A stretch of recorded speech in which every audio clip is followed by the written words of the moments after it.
At-Tariq ini surat Makkiyah yang di dalamnya itu berisi tentang penjelasan yang berkenaan dengan hal yang ada di langit, kemudian perintah kepada Nabi Muhammad untuk tidak mengkhawatirkan bagaimana tanggapan orang-orang kafir dan musyrik terhadap dakwah dia, dan juga untuk mengingat dari mana asal penciptaan kita, sehingga yang kita fokuskan sebagai manusia itu hanya beramal soleh, berbuat yang penting, dan dengan tujuan untuk ibadah saja. Itu kurang lebih isi dari surat At-Tariq secara keseluruhan.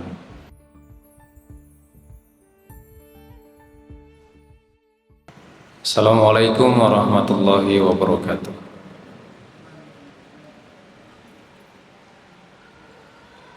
Bismillahirrahmanirrahim. Alhamdulillahirabbil alamin wa bi ni'matihi tatimmus shalihat. Asyhadu an la ilaha illallah wahdahu la syarikalah wa asyhadu anna Muhammadan abduhu wa rasuluh. Allahumma shalli ala Muhammad wa ala ali Muhammad. Rabbi shrah li sadri wa yassir li amri wa hlul 'uqdatam min lisani yafqahu qawli.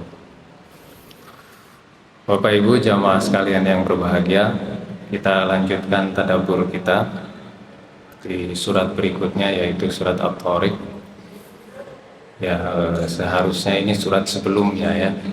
Surat sebelumnya pastinya bahasannya At-Tariq, baru Al-A'la. Karena di surat Al-A'la itu berbicara tentang kemahakuasaan Allah, kemahasucian Allah. Kenapa harus mensucikan Allah? Sebetulnya karena At-Tariq ini, karena as-sama, karena apa yang ada di langit banyak rahasia yang kita tidak ketahui, sehingga urutan surat setelahnya itu surat Al-A'la itu perintah untuk bertasbih kepada Allah, meninggikan Dia, mensucikannya, sebab rahasia di angkasa sana itu di atas di langit banyak yang manusia tidak ketahui, dan di dalamnya penuh dengan keteraturan, sehingga kita bisa tenang, bisa damai, bisa menikmati hidup seperti sekarang ini, sebab karena penjagaan Allah itu.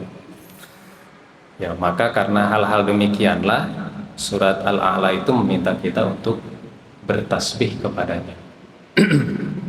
Surat At-Tariq ini surat Makkiyah yang di dalamnya itu berisi tentang penjelasan yang berkenaan dengan hal yang ada di langit, kemudian perintah kepada Nabi Muhammad untuk tidak mengkhawatirkan bagaimana tanggapan orang-orang kafir dan musyrik terhadap dakwah dia, dan juga untuk mengingat dari mana asal penciptaan kita, sehingga yang kita fokuskan sebagai manusia itu hanya beramal soleh, berbuat yang penting, dan dengan tujuan untuk ibadah saja. Itu kurang lebih isi dari surat At-Tariq secara keseluruhan. Tapi di surat ini Bapak Ibu sekalian, banyak penjelasannya bersinggungan dengan ilmu pengetahuan, dengan teori sains. Nanti saya akan share beberapa terkait bagaimana penafsiran sains atau teori-teori ilmiah mendukung atas penafsiran dari surat At-Tariq. Nah, di antara tafsir yang saya kutip yaitu tafsir Ar-Razi, kemudian tafsir Al-Qasimi, tafsir Al-Maraghi, dan dua tafsir ini banyak berbicara tentang ilmu pengetahuan dalam menjelaskan satu ayat. Jadi teori-teori sains itu terkadang dipakai dalam Al-Quran, dalam tafsir, dalam rangka untuk menguatkan ayat-ayat Quran, bukan sebagai satu-satunya yang benar. Di Indonesia juga ada tafsir-tafsir yang dia itu menggunakan pandangan sains, pandangan ilmu pengetahuan dalam menafsirkan ayat Al-Quran. Di antaranya yang terkenal itu tafsir Salman. Itu yang menulis ilmuwan semua Bapak Ibu, kerjasama antara ilmuwan dengan ahli agama, miliknya ITB, Institut Teknologi Bandung. Tapi mereka hanya menerjemahkan, hanya menafsirkan surat yang ada di juz amma. Ya, itu ada sekitar 27 kalau saya tidak salah ingat. Surat-surat di situ mereka tafsirkan dengan pendekatan sains. Dan itu nanti menjadi salah satu rujukan untuk yang ada di surat At-Thariq ini. Kalau yang di Timur Tengah sana itu tafsir Al-Jawahir karya Tontowi Jauhari, dan itu belum diterjemahkan ke dalam bahasa Indonesia. Tafsir itu juga keseluruhannya banyak berbicara tentang teori-teori ilmu pengetahuan. Kalau di Indonesia yang lain yang masyhur itu tafsirnya Mahmud Yunus, tafsir Al-Quranul Karim, kemudian tafsirnya Hasbi As-Siddiqi, tafsir An-Nur. Beliau ada dua tafsirnya, Al-Bayan dan juga An-Nur, tapi di Al-Bayan tidak menjelaskan tentang ilmu pengetahuan, di An-Nur beliau menjelaskan. Tafsirnya Hamka, ya, tafsir Al-Azhar dan juga tafsir Quraisy Shihab. Ya, Quraisy Shihab itu tidak mendukung penafsiran sains dijadikan sebagai kebenaran penafsiran, tetapi dia mendukung sebagai penguat dari tafsir. Nah, itu diantara tafsir-tafsir yang berbicara, yang berhubungan dengan surat At-Thariq ini. Dan mungkin di antara tafsir itu akan sering saya gunakan di sini untuk menjelaskan sisi saintifik dalam Al-Quran. Ya, jadi ketika ada teori sains masuk ke dalam Al-Quran, kita boleh mengatakan mencocokkan antara teori itu dengan Al-Quran. Itu jangan dianggap bahwa Quran mengikuti teori itu, tidak. Karena teori ilmu pengetahuan itu tidak pasti. Hari ini pakai, nanti bulan depan orang tidak pakai, tapi sudah kadung dipakai sebagai penafsiran Quran. Nanti kalau itu dipatenkan, ini yang benar. Nah, kalau teorinya salah, nanti konsekuensinya ayat Quran berarti salah, dan itu berbahaya. Jadi ilmu pengetahuan bisa mendukung dalam rangka untuk memahami Al-Quran. Kira-kira itu mukadimahnya. Kita ke ayatnya. Kita bacakan. Insya Allah sampai ayat ke-6. Mudah-mudahan sampai. Karena saya baru baca sampai ayat ini. Saya share ke Bapak Ibu. A'udzubillahi minasyaitonirrajim. Bismillahirrahmanirrahim. Was-samaa'i wat-thariq. Wa ma adraka mat-thariq. An-najmus tsaqib. In kullu nafsin lamma 'alaiha hafid. Falyanzuril insanu mimma khuliqa mimma dafiq. Yakhruju min bainis sulbi wat-tara'ib. As-sama, kata as-sama kita sudah menyebutkan sebelumnya. Kata as-sama yang itu kalau di surat Al-A'la sabbihisma. As-sama itu sama dengan ismun, yang kalau diartikan ke bahasa Indonesia itu artinya nama. Kenapa itu namanya nama? Karena orang menamai seseorang itu untuk meninggikan dia. Jadi arti as-sama kalau dalam bahasa Indonesianya memang artinya langit, tetapi secara bahasa artinya itu sesuatu yang di atas kita. As-sama, di atas. Ya, kita mengatakannya langit karena langit itu di atas kita. Ini sebetulnya juga bisa dibilang sama. Ya, ini atas kita ini karena ini di atas kita. Tapi yang dimaksud di sini adalah langit yang kita lihat setiap hari, siang hari atau di malam hari. Ya, dan dia tempatnya tinggi. Ada yang disebut di sini itu maksudnya langit dunia, sama dunia. Ada yang disebut maksudnya itu langit di atas langit dunia. Nah, terkadang kata langit yang seperti ini sama itu padanannya dengan dunia, sama dunia. Ya, langit dunia.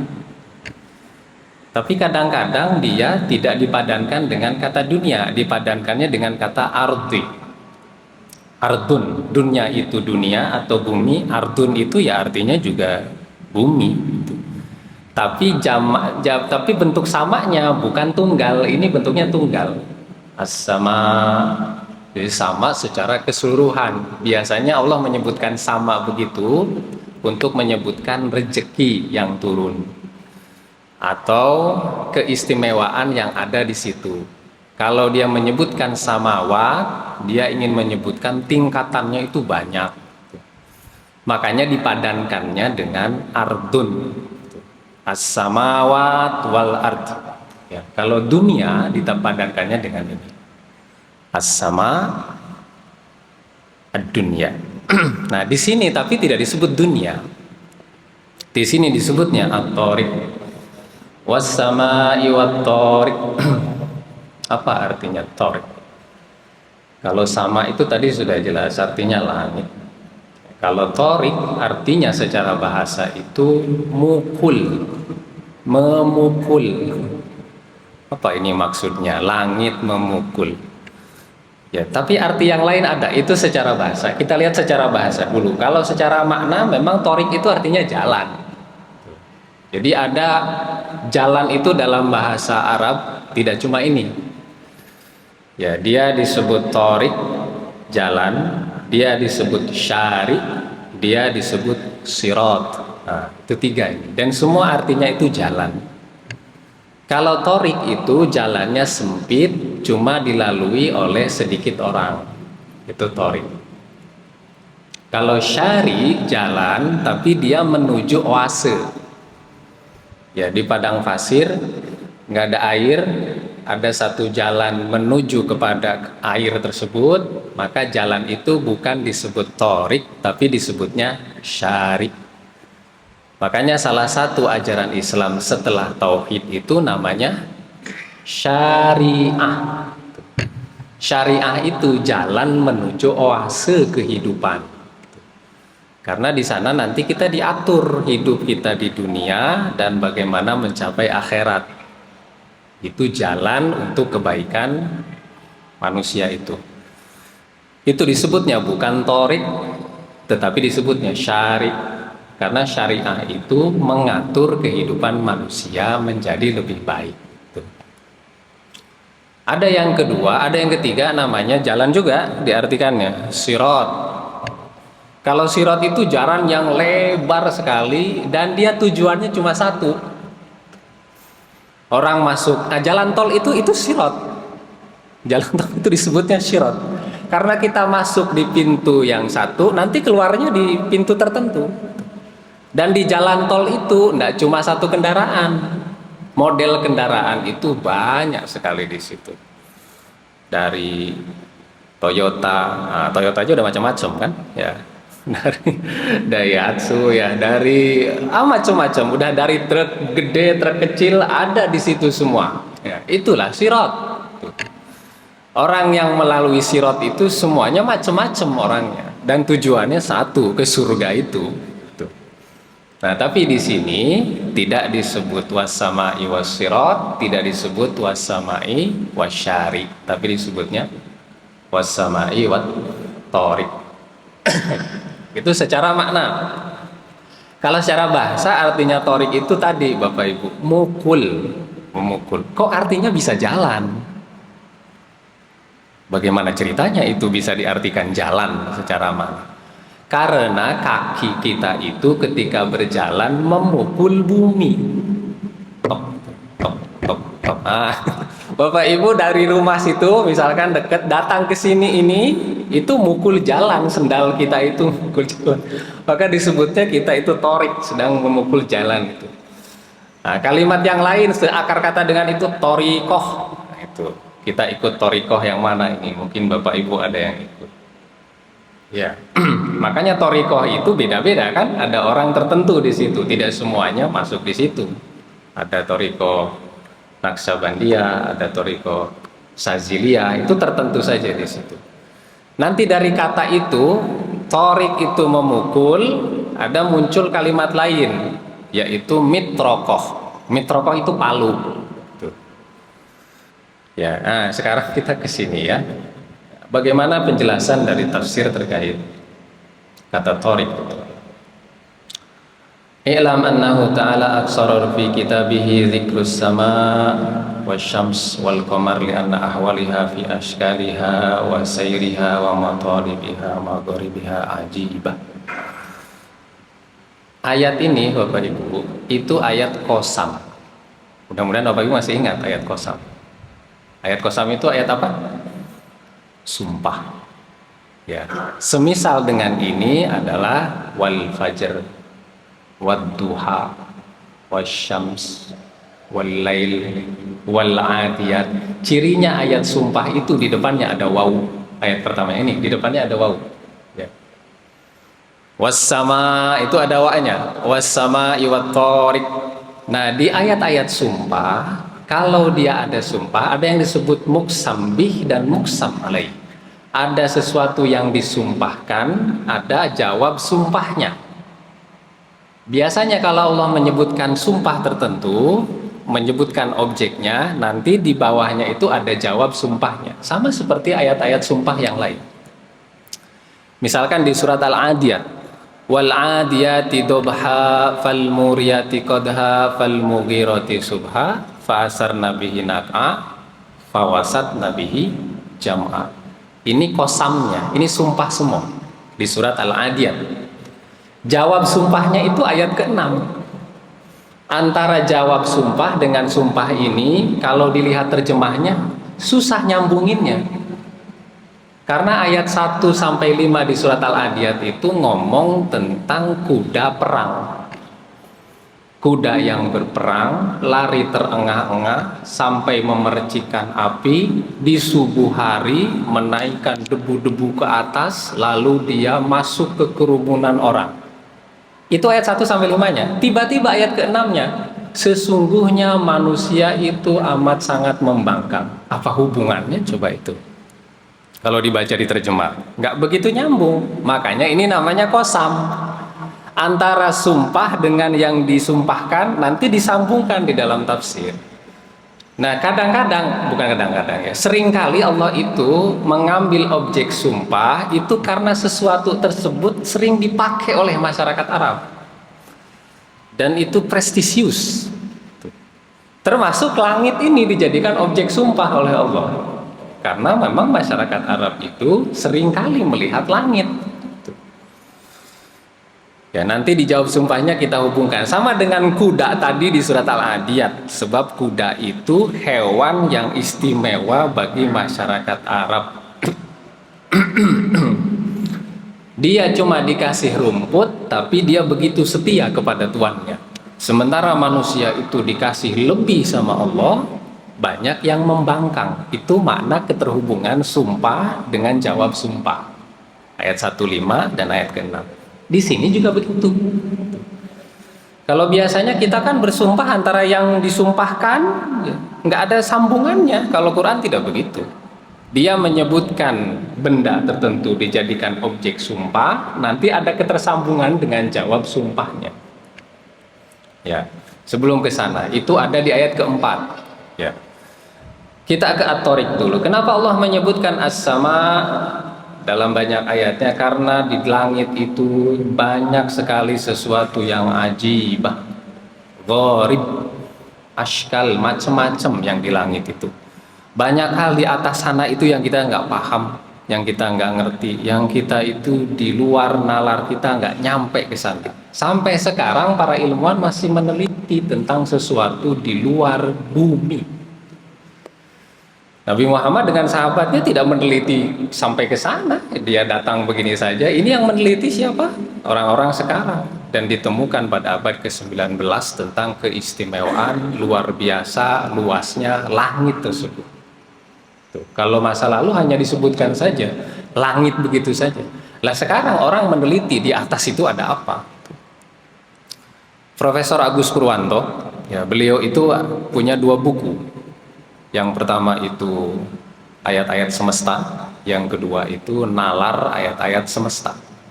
Nah, waktu saya ketemu beliau itu di UAD, beliau bilang saya itu sedang meneliti tentang langit katanya. Yang beliau itu yang punya sekolah Transscience yang di Jember itu. Sampai sekarang itu, mungkin 1-2 tahun lalu saya bertemu beliau itu belum selesai kata beliau. Hanya meneliti satu, langit. disebutkan di dalam Quran. Karena beliau ingin menghasilkan satu teori pengetahuan, tetapi dasarnya itu dari Al-Quran. Ya, mungkin sampai sekarang masih dikaji oleh beliau.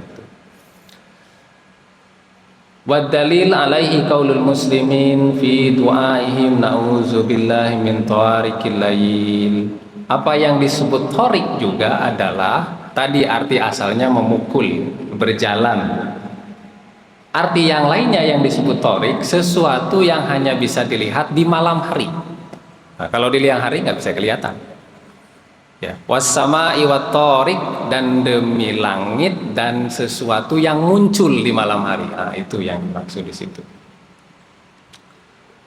Kalimat ini juga sering dipakai dalam obrolan-obrolan. Nabi Muhammad SAW meriwayatkan dalam sebuah hadis, naha ayyatiya rajulu ahluhu turuqan. Rasul melarang seseorang datang ke rumah orang lain di gelap gulita mengendap-endap dengan turuk. Turuk itu ngetuk-ngetuk, ketukan. Ya, digunakannya kata torik. Ya, selain toruk itu artinya memukul, turuk juga atau torik juga artinya ketukan. Kata ini juga Bapak Ibu sekalian itu digunakan untuk sesuatu yang sifatnya khoyal. At-turuk fi sifati khoyal. Turuk itu digunakan untuk menyifati sesuatu yang di luar nalar. Nah, itu secara bahasa. Tapi apa ini sebetulnya? Was-sama'i wat-thariq. Nah, Bapak Ibu sekalian, nanti setelah pulang dari sini, Bapak Ibu cek di HP-nya. Bintang yang mengetuk. Bintang yang mengetuk. Jadi di angkasa sana itu, Bapak Ibu, itu ada bintang yang berbunyi. Bunyinya itu seperti ngetuk pintu. Tuk, tuk, tuk. Nah, nanti dilihat. Ya. Dan itu pada masa Nabi Muhammad tidak ditemukan. Mereka tidak tahu dengan kalimat ini, torik itu. Yang menemukan itu orang-orang yang hidup pada abad ke-19. Kata Profesor Muhammad Hirzin, waktu saya wawancara beliau, Quran itu, kata beliau, jangan-jangan itu turun untuk orang-orang yang hidup di masa modern, di abad 21 ini, untuk kita. Karena banyak hal yang disebutkan di dalam Quran itu justru kedapatan ketemu oleh ilmu pengetahuan sekarang. Termasuk bintang yang bisa bunyi itu. Ya. Itu bintang tersebut karena kata saintis itu berasal dari satu ledakan yang disebut supernova. Kemudian terkonsentrasi pada satu tempat, dia bercahaya terang dan dia berbunyi. Bunyinya itu tuk tuk tuk. Nanti dicari Bapak Ibu. Kalau iya Bapak Ibu menemukan ini ayatnya, Al-Quran sudah ngomong itu sejak dulu kala. Di dalam ayatnya, was-sama'i wat-thariq, demi langit dan bintang yang mengetuk. Di mana itu letaknya bintang itu, Allahu a'lam. Tapi NASA, BBC juga menyiarkan bahwa mereka menemukan suara bintang, salah satunya suara ketukan. Ya. Suara ini diteruskan di ayat ini, kedua, wa ma adraka mat-thariq. Nah, kalau ada kalimat wa ma adro, berarti sesuatu tersebut jauh dari jangkauan akal pikir kita, terlalu jauh, dahsyat. Kita nggak bisa memahaminya dengan baik dan benar. Tapi walaupun begitu, Allah tetap memberitahu. Biasanya kalimat wa ma adro memang digunakan untuk hal-hal di luar nalar kita, sesuatu yang pengetahuan kita itu nggak nyampe ke sana. Qala Sufyan ibnu Unainah, kullu syai'in fil Qur'an ma adraka faqad ahbarur rasul bihi wa kullu syai'in fihi ma yudriku lam yuhbir bihi. Segala sesuatu, kalau Allah mengatakan wa ma adrak, itu di luar nalar kita, tapi Allah memberitahu. Tapi kalau Allah menyebutkannya wa ma yudrik, dia tidak akan memberitahu apa itu. Seperti disebutkan di dalam surat Asy-Syura, wa ma yudrika la'alla sa'ata qarib. Kalimatnya bukan wa ma adra, ini yang ini Bapak Ibu. Ya. Kalimatnya yudrik, ya. Karena dia menggunakan ya di depannya, Allah tidak memberitahu. Ini bicara tentang apa? Tentang hari kiamat. Kamu tidak tahu kapan datangnya hari kiamat. Dan setelah itu berhenti ayatnya, nggak diteruskan lagi. Tapi kalau kalimat wa ma adro diteruskan. Ya. Apa contohnya? Di wa ma adraka mal hutamah. Kan diteruskan sama Allah itu. Narullahil muqadah. Wa ma adraka ma lailatul qadar. Diteruskan lagi sama Allah. Lailatul qadri khairum min alfi syahr. Ini juga diteruskan di sini. Wa ma adraka mat thariq. Diteruskan lagi sama Allah. An-najmus sakib. Tuh. Jadi rumusnya begitu. Kalimat di dalam Quran yang di depannya itu ada wa ma adra, itu memang sesuatu yang manusia tidak akan sampai kepada hal tersebut, tetapi Allah tetap memberitahu apa itu. Sementara kalau Allah menyebutkan wa ma yudrik, dia tidak akan memberitahu. Itu bedanya wa ma adra dan wa ma yudrik. Kalimat setelahnya ini adalah penjelasan dari at-thariq. Was-sama'i wat-thariq. Kan di sini ditanyakan ayat kedua, wa ma adraka mat-thariq. Tahu nggak kamu apa bintang yang mengetuk itu? Dikasih tahu sama Allah di sini. An-najmus sakib. Ya, an-najm itu artinya bintang kalau dalam bahasa Indonesia. Tapi sebetulnya arti aslinya an-najm itu sekumpulan kecil yang kelap-kelip. Nah, itu. Nah, kalau kita lihat keluar di langit, kelap-kelip itu najm. Tapi dia bukan satu, banyak berkumpulnya. Kalau dia banyak berkumpul, kelap-kelip semua, itu kita sebut najmun. An-najmu sakib. Sakib itu artinya yang memancar, yang cahayanya itu bisa menusuk, yang cahayanya itu bisa membakar. Huwa tariqu azimu sya'ni, atau dia menyebutkan di tafsir Ar-Razi bahwa dia adalah bintang yang amat sangat besar. Rafi'ul qadri wa huwa nabzul ladzi yuhtada bihi fi zulumatil barri wal bahri wa yuqafu bihi ala awqatil amtar, yaitu bintang yang bisa menghilangkan kegelapan menuju cahaya yang terang benderang, dan bintang itu seringkali dipakai orang untuk mengetahui kapan waktu hujan. Ya. Ada penjelasan lain dari Ar-Razi. Yang dimaksud dengan an-najmus sakib, annahu yathqubu dzalam bidaihi fayanfuzu fihi. Bahwa yang dimaksud dengan sakib itu adalah bintang yang cahayanya itu bisa membelah kegelapan. As-sakib. Dia juga mengartikan bahwa yang dimaksud dengan as-sakib itu yatlu'u fil masyriq nafidan fil hawa kasyai'il ladzi yasqubu syai'. Sesuatu yang muncul di timur yang tadinya gelap menjadi terang benderang seluruh semesta ini. Itu as-sakib. Makna as-sakib yang lain dalam tafsir Ar-Razi, dia menyebutkan annahu alladhi yura bihi syaitan fayaskubuhu aw yanfuzu fihi wa yahrikuhu, yakni bintang yang digunakan oleh Allah untuk melempar setan-setan. Nah, di dalam tafsir Al-Misbah itu ada satu bahasan yang beliau sampaikan bahwa ada bintang yang Allah ciptakan hanya sebagai hiasan di langit. Ada bintang yang memang Allah ciptakan khusus untuk melempar jin. Ya, karena mereka itu suka nguping obrolan malaikat dengan Allah terkait urusan hamba. Informasi itu dibawanya oleh mereka dan disampaikan kepada para kahin, para dukun-dukun. Jadi kalau dukun-dukun itu bisa meramal, itu memang dari jin, Bapak Ibu. Ya, mereka itu memang suka nongkrong di atas itu. Tapi sejak Nabi Muhammad itu lahir, dia sudah tidak bisa nongkrong lagi karena mereka dilempar. Nah, ini salah satu maknanya, kata Ar-Razi. Dilempar oleh bintang-bintang itu dan cahayanya itu bisa membakar mereka. Qala al-Farra an-najmu sakib wa najmul murtafi 'alan nujum. Yang dimaksud dengan najmu sakib, matahari yang memancar, itu adalah bintang yang paling tinggi. As-sakib itu kalau Bapak Ibu tidur, ditutup selimut, di kegelapan, terus tiba-tiba ada cahaya masuk. Nah, itu cahaya itu namanya sakib. Dan itu yang disebut thariq. Ya, para penafsir memang beda. Ini di tafsir ini bukan cuma Ar-Razi, tafsir Marogi juga menyebutkan hal yang sama.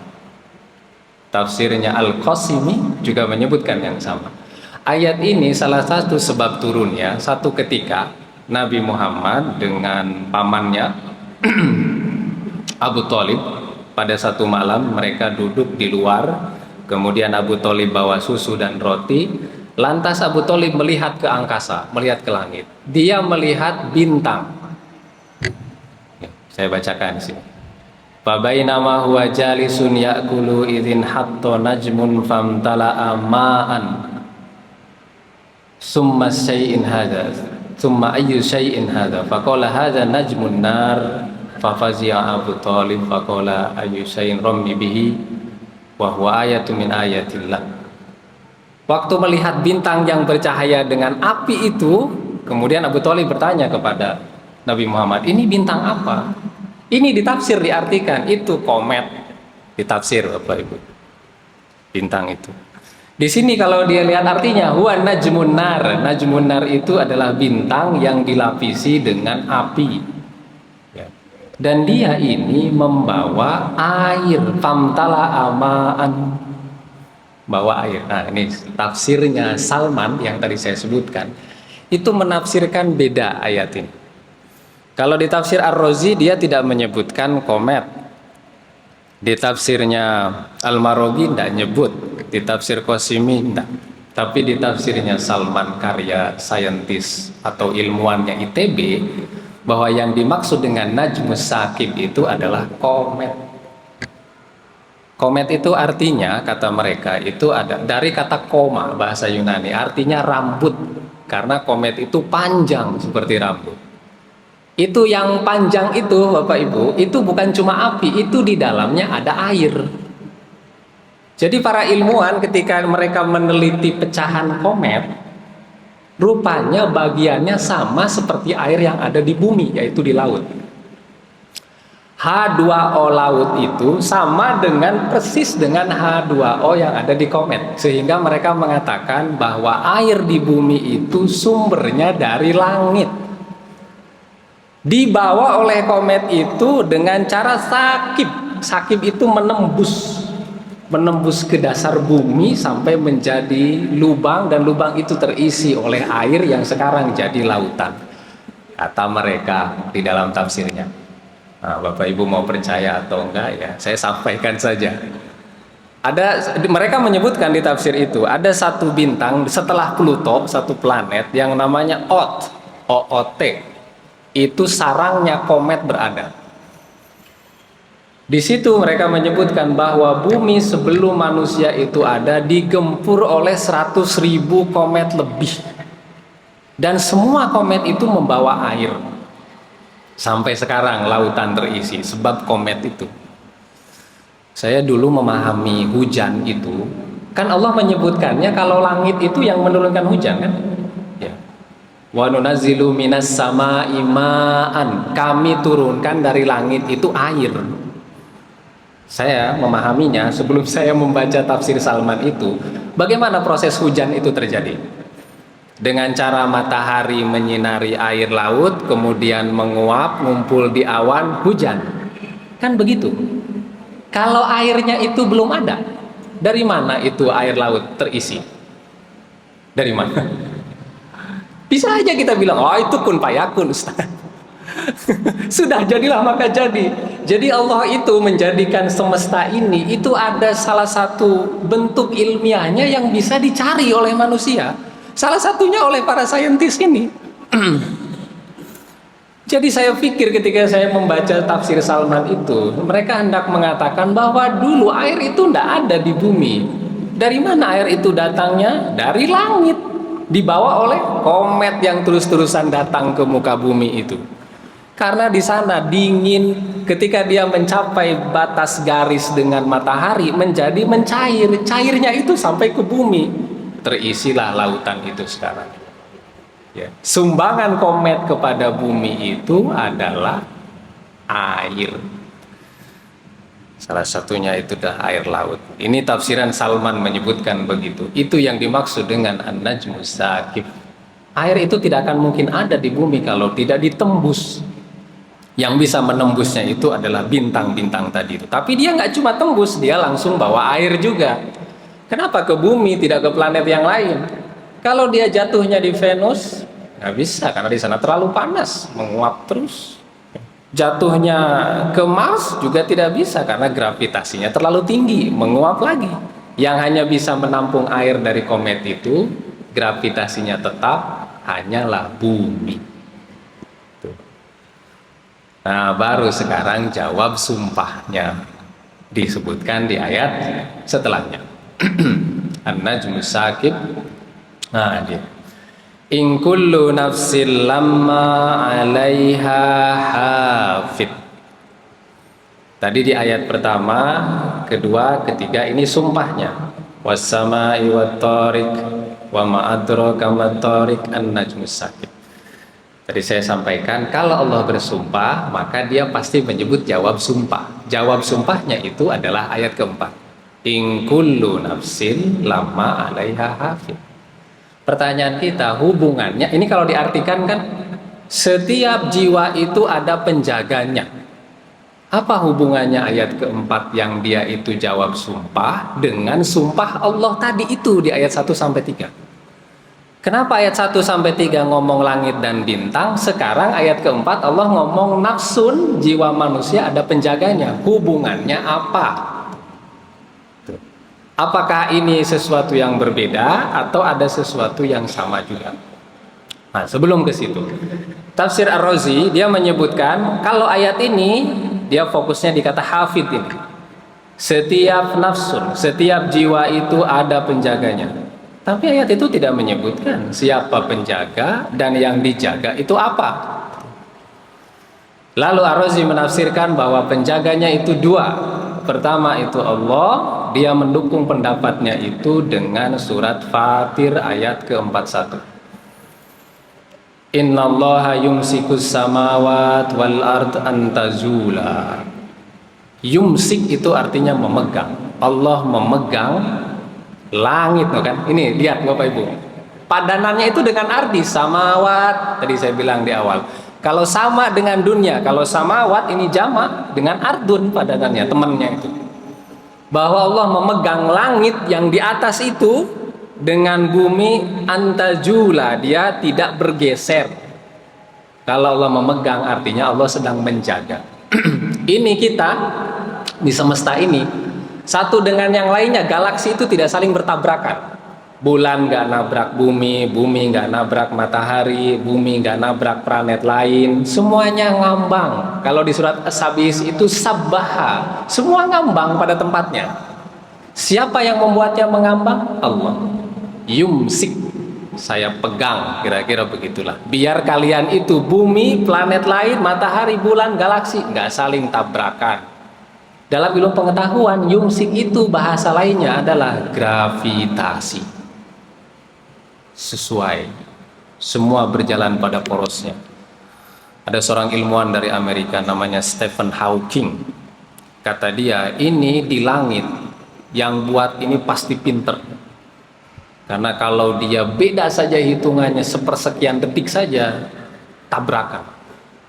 Tapi karena dia itu memang tidak beragama, dia itu ateis, ya, bukan muslim juga, dia tidak mau bilang kalau itu yang menciptakan adalah Tuhan atau Allah, karena dia nggak percaya dengan itu. Kita sebagai muslim gampang menjawabnya. Kenapa itu tidak bertabrakan? Karena Allah itu hafid, karena dia yumsik, dia yang megang. Ini yang pertama. Siapa yang megang? Allah. Yang kedua yang megang siapa? Al-malaikah, yang menjaga itu. Setiap jiwa itu dijaga. Siapa yang menjaga? Allah. Yang kedua malaikat. Ar-Razi mendukung jawabannya itu dengan beberapa surat. Di antaranya Al-An'am ayat 61, kemudian Qaf 17 dan 18, Al-Infitor ayat 10 dan 11, Ar-Ra'du ayat 11. Semua ayat ini berbicara bahwa amal perbuatan manusia itu dijaga oleh malaikat. Ada malaikat Raqib Atid yang selalu menjaga dia, mendukung semua perbuatan baiknya, tidak mendukung semua perbuatan buruknya. Kalau perbuatan baik walaupun baru niat, ditulisnya oleh malaikat itu. Jika manusia setelah melakukan perbuatan buruk, tidak akan ditulisnya sampai ditunggu beberapa hari. Saking dia mendukungnya, dan itu bentuk penjagaan malaikat kepada manusia. Ini kalau dalam tafsir Ar-Razi. Lalu apa yang dijaga? Satu lagi, Bapak Ibu. Kita sudah mendengar sayup-sayup azan. Ya. Tadi yang menjaga adalah Allah. Siapa yang menjaga? Apa yang dijaga? Yang dijaga adalah yahfadha yaktubu alaihi a'maluhu daqiqaha wa jalilaha hatta takhruju lahu yaumal qiyamah. Nafsun kita itu dijaga dari semua perbuatan-perbuatan yang baik dan buruk, ditulis sampai hari kiamat nanti ditunjukkan. Itu ada yang menjaganya, catatan itu. Allah dan malaikat. Itu objek yang dijaganya. Apalagi yang dijaga? Yang dijaga adalah rezekinya, rezeki manusia itu. Apalagi yang dijaga? Yang dijaga adalah kehidupan atau musibah yang bakal mengenainya, kecuali Allah sendiri yang mengizinkan itu. Dan yang terakhir yang akan dijaga dari jiwa manusia itu dari sejak kelahirannya sampai dia masuk ke liang lahat. Penjagaan itu dilakukan oleh Allah karena dia yang punya nafsu. Nah, kita belum menyambungkan apa hubungannya antara sumpah Allah di ayat 1 sampai 3 yang menyebut langit dengan ayat keempat yang menyatakan bahwa setiap jiwa itu akan dijaga. Insyaallah kita akan bahas di minggu yang akan datang. Demikian Bapak Ibu, syukron, mudah-mudahan ini banyak manfaatnya. Wallahu a'lam bishawab. Assalamualaikum warahmatullahi wabarakatuh.